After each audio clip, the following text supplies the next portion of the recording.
Geez, it's kind of a freezing morning today, guys. It's 66 degrees out here in Southern California.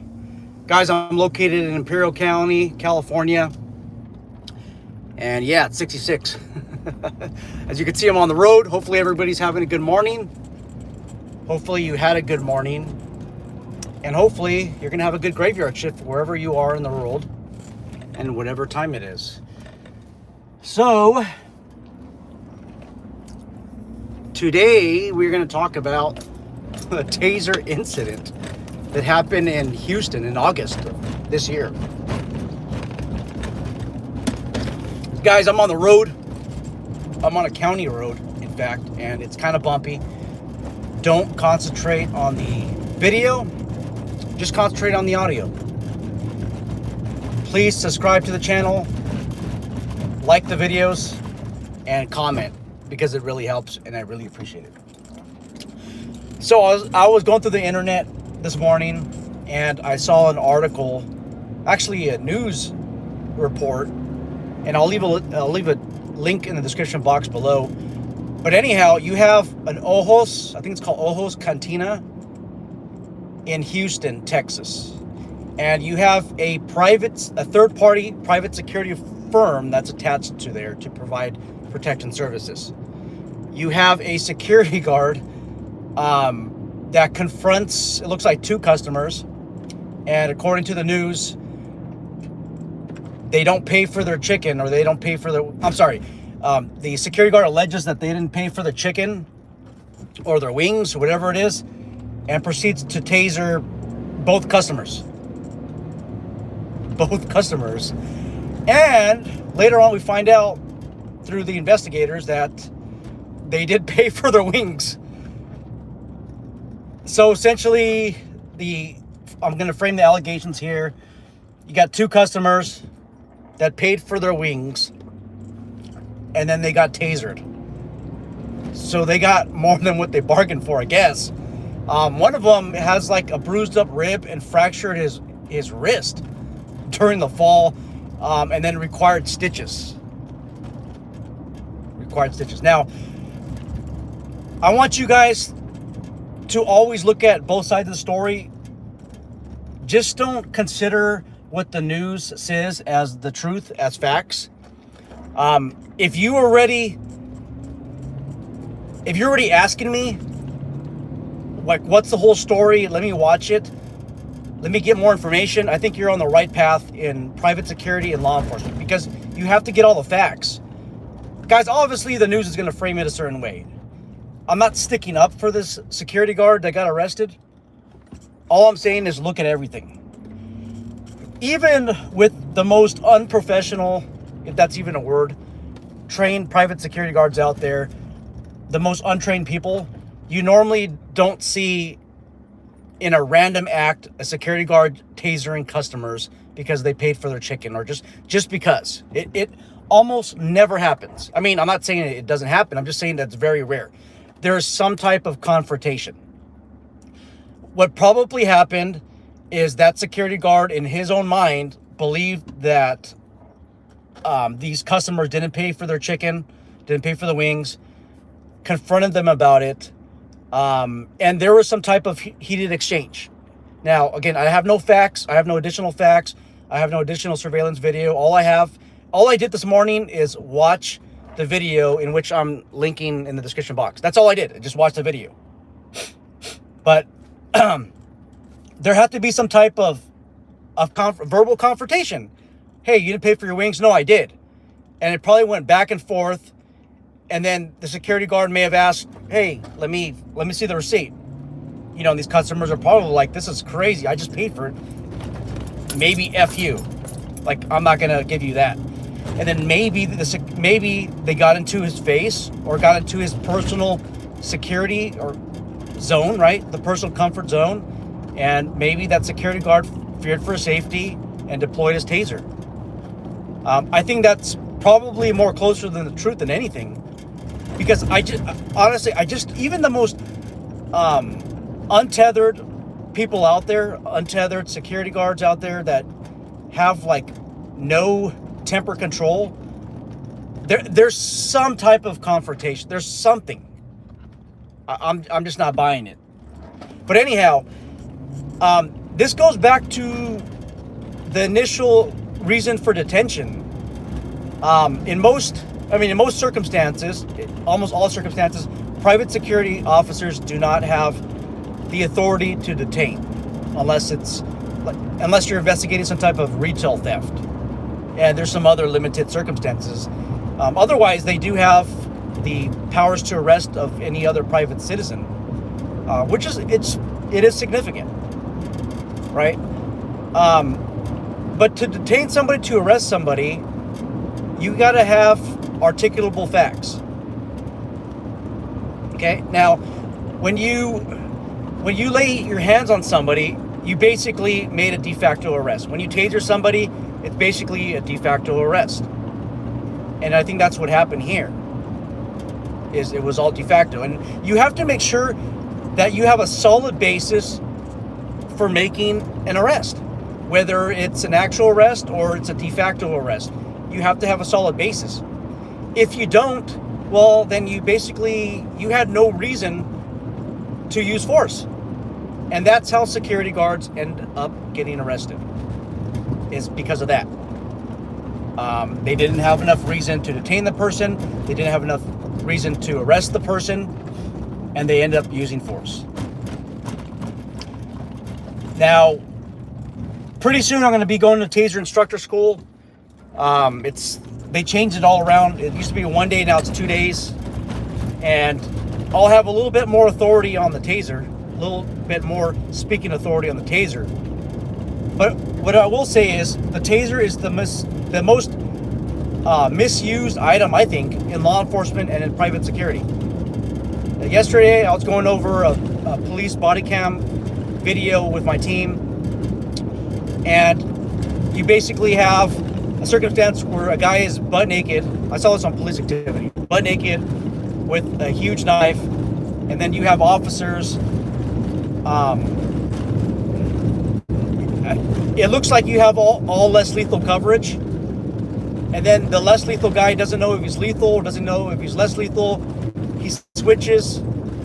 Anyhow, it ended up being a lethal situation.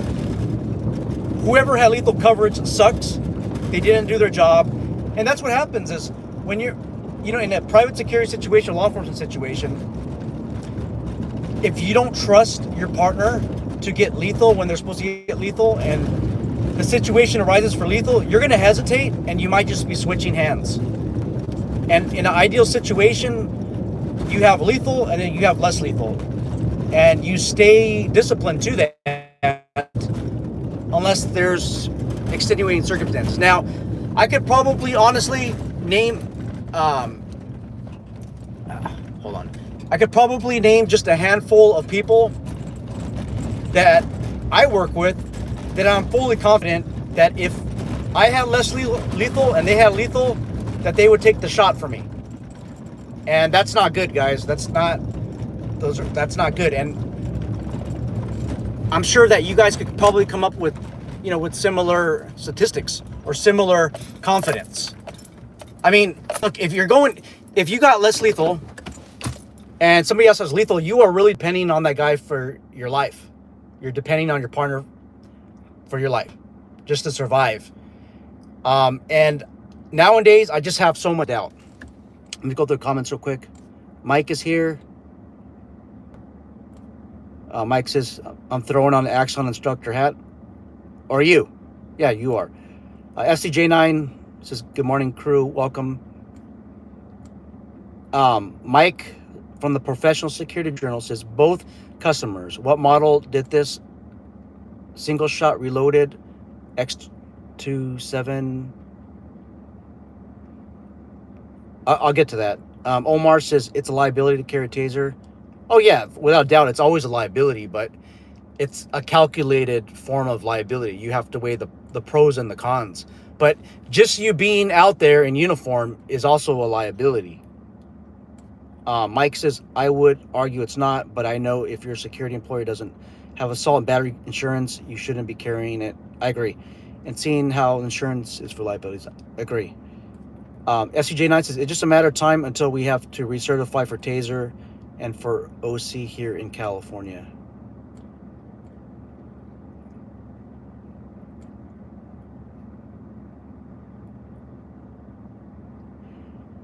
Mike says, quiet, FC, don't get BSIS any ideas, buddy.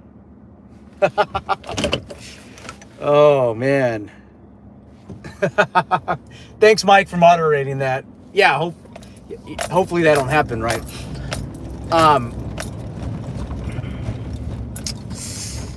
Hold on 1 second. Okay, so I have no idea what Taser it was. Now, is it possible that the chances are, I would think, I don't know, help me out, guys. Probably he had the X26, I don't know, P or the C model, right? That's a very common model with private security.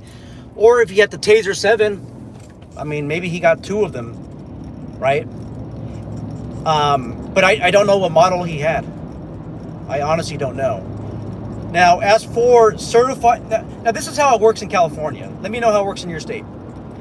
You do not need a Taser permit to carry a Taser in California. And a matter of fact, there is no such thing as Taser permit. You don't even need Taser training. Now, obviously, the security company policy dictates that, and that could change. Guys, before my lifetime is over, there is going to be regulation in California that regulates Tasers for private security professionals. There absolutely is. And at the same time, they might be adding in a pepper spray permit. Now, the state of California does require pepper spray training, right? But there's no such thing as a pepper spray permit. Some of you might have it, and that's honestly, I think it's a good thing to have, because a lot of law enforcement officers, they're not trained with the regulations of the industry. If they come up in a situation, that officer might not be aware of the policies and the procedures in security, the SOPs, and if you end up using pepper spray on somebody, if they don't know, they might ask the sergeant, and the sergeant or the watch commander doesn't know. The very little chance they're going to know what the rules and regs, and you never know what's going to happen from there. Where's your pepper spray permit? I don't need one. No, you need one. Where is it? Okay, I don't want you guys to get in trouble. Just get something from a security training vendor that says pepper spray certificate or something like that. Pepper spray training. That helps. If you don't want to carry the certificate, but again, you normally don't need to provide proof. You don't, but when there's a use of force incident, in California, the regulators are going to ask for your certifications. And obviously, once again, for Tasers, there's nothing. Okay? Now, Tasers,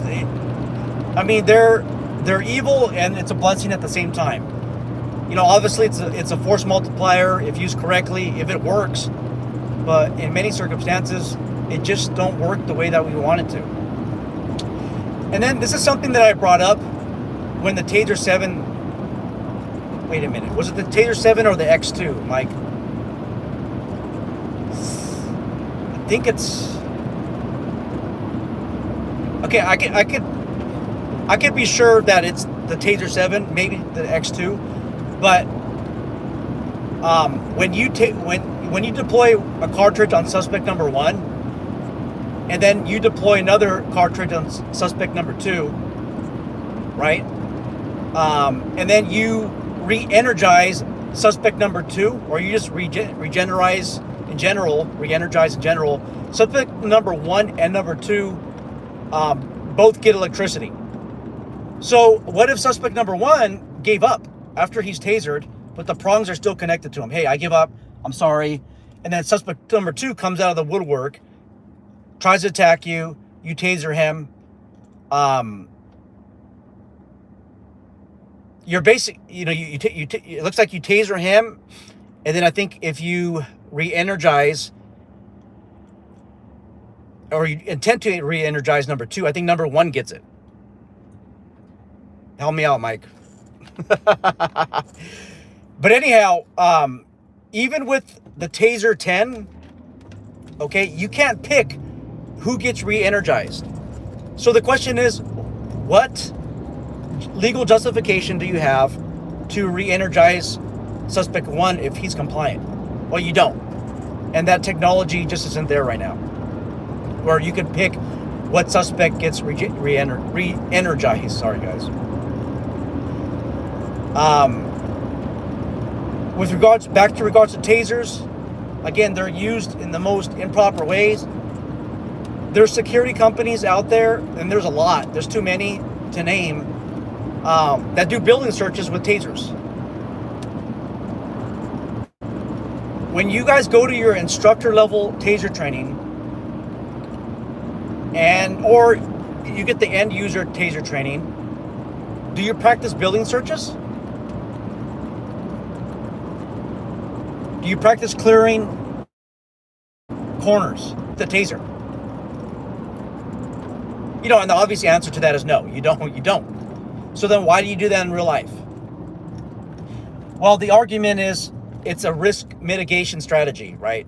Just in case somebody comes out of the corner, like a transient, an unhoused person, a homeless person, right? They come out with their hands up, but all of a sudden they surprised you. Well, the argument is I don't want to accidentally shoot somebody who just surprises my officers or who surprises me. That's why the taser out. Well, number one, I don't think that you should be carrying a gun and clearing tasers. I mean, carrying a gun, that's fine, but I don't think that you should be searching corners. You should be searching around corners. I don't think that you should be searching buildings. You're not qualified and you're not confident at the same time, because there's no reputable training entity, and I say none, that teaches students to clear buildings and structures with a taser. Now, there's an advanced technique, right? You see LAPD do it on BWCs all the time. You have a lethal, like let's just say you have 2 officers that are going to clear a structure, right? Actually, LAPD, you have like 6. Okay, you have one that's covering a sector of fire with lethal, and another that's covering a sector of fire with less lethal. Okay, I will tell you right now that is an advanced drill. It's an advanced technique. I taught the less lethal instructor class, it's a 2-day class, post-certified in February, and we have some pretty good trained instructors, firearm instructors, and they're well disciplined. But it took some skill. They did it correctly, but it took some skill, guys. Now, this is an instructor level class. This isn't the end user class. But it took some skill to do that. But what ends up happening is when you have a taser and then you have a lethal coverage, checking an unknown area, there's other parts of this unknown area that generally need lethal coverage. So let's just say you enter a hallway, right? You got lethal and less lethal. You move closer in the hallway, all of a sudden there's 2 opposing doors, one on the left and one on the right. Well, when somebody already has something in their hand, like a taser, like they say the guy on the left has a taser in their hand, and the guy on the right has lethal coverage, the guy on the left is most likely going to cover that open door, that bedroom on the left, with a taser. Most likely, because he already has that in his hand. And that is what happens. Taser, going back to taser effectiveness, taser boasts like a 97-98% success rate. With the taser, I think it's like the 7. I think there's still some studies with the taser 10. But I believe it's like 98% effective or something like that, and it's up from like 94-95%. Guys, these are the statistics from Taser International. I'm sorry, with the Axon. What do the statistics at law enforcement agencies tell us? Well, there's some that are telling us that the Taser, now these are different models obviously, have like a 70% success rate, 60% success rate. Are you going to take a 60 to 70% success rate tool and use it to clear buildings, or trust that when somebody's charging you with a knife? Absolutely not. So guys, all in all, if you're a supervisor, your manager, you own a security company, make sure you share this video with your guys. Before you deploy any type of taser, you need to ask yourself whether you have a legal basis to be somewhere, whether you have a legal basis to detain somebody, whether you have a basis to arrest somebody. And going back to the Houston incident, it appears through news reports, news media, interviews with the investigators that are knowledgeable of the incident, that the two customers paid. So the two customers paid, right? And the end result is you use force against them. What legal basis did you have in the beginning? And the answer is nothing. So this goes back to liability, right? Now, who's liable for this? Well, you're going to have to, if you're the employer, you're going to have to prove that this is outside the scope of employment. And you prove that through a policy manual. And you prove that even through training. Hey, we're trained not to deploy the taser unless, these circumstances exist. And our employee fell outside of training and fell outside of policy. Therefore, this is beyond scope of coverage. Or, I'm sorry, the scope of employment. Let the employee deal with the lawsuit. I mean, there's a lot of employers out there, they're really nervous about hiring some people. You got to have a good policy. You got to have a good training curriculum in place. All right, guys, I'm looking forward to hearing from you. I know that there's a lot of comments, but I'm obviously driving and I can't address them right now. Make you guys comment in the regular comment section box below. And I'm looking forward to the dialogue. Take care, guys.